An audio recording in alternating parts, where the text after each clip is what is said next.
that does tend to happen. Thank you for adding that +1. I agree with you. Yeah, absolutely. Aldo, over to you. Hello, everybody.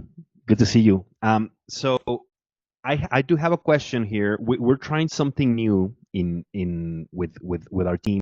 Sure. After the lawyers provide a consultation, we're developing like a little follow-up team.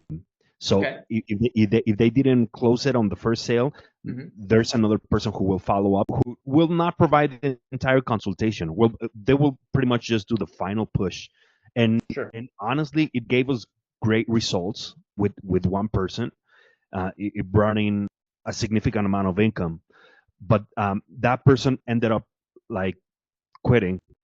But we were like, you know what? I think we should double down on this and just kind of build a follow-up team.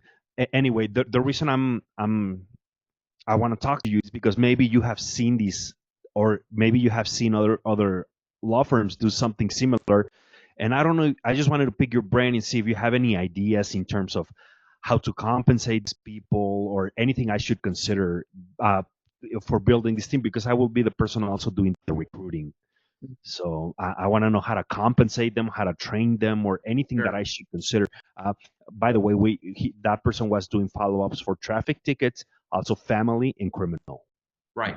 Okay, understood. So compensation, what I want to do is I want to think through that one a little bit to give you a more pointed answer on that. Training, they should also know the 19 steps and know how to overcome objections. Why? Because in a follow-up, really what we're going to do is we're going to do an abbreviated / summarized version of the 19 steps. So we're going to run the 19 steps, but it's going to be as if kind of the past tense. Hey, you know, I know when you spoke with so-and-so, you had mentioned that X, Y, and Z is going on. Is that accurate? Yeah, that's accurate, right? So we're doing a summarized version of the 19 steps. So they should still know the 19 steps, and they should know how to overcome objections. And then C is not going to be a point that anyone probably wants to hear, but it does need to be said, which is if we have enough follow-ups that we need a follow-up team, it likely means we're not closing as well as we should be on the front side. Okay. That said, follow-ups are important.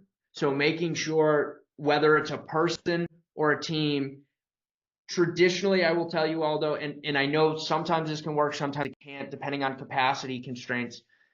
But going back to the point that Taylor had just made, I do like, in the best case scenario, that the person that runs the initial consult with them is also the person that does the follow-up with them, because they've already got the trust established with that person. They know the help. They know what the objection was. And so then they can carry over that transferred trust, assuming we can get the follow-up back on the phone, and they can have like a continuation. Sometimes for a prospect, it's not always the case, and I'm not saying this is like the golden recipe, but sometimes for a prospect, if we introduce now like a new person, it's almost like a re-trust building, which is why the summarized version of the 19 steps is so important, to demonstrate that they know what was going on, right? So that like it's not like this is completely new again, them asking them, hey, tell me what's going on, tell me this, tell me that, and then the prospect's like, well, I already did all of this, right? So that's the other important part. But I would say, yes, making sure that the initial consult team is closing where they need to be closing is almost equally as important, if not more important, than the follow-up team executing as well. Because, you know, depending on our practice area, if we're doing it right, we should have anywhere from 20 to 40% of qualified consults that turn into follow-ups of some kind, meaning we should be closing anywhere between 60 and 80%. That's kind of the benchmark. 60 to 80% is where we want to be closing.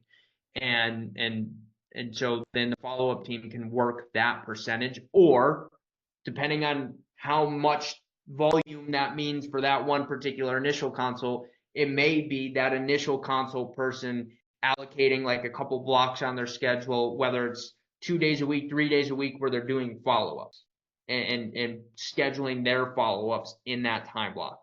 Does that make sense? Yep, absolutely. Thank you. Absolutely. I appreciate that. That was a very, very good question. Thank you. Of course.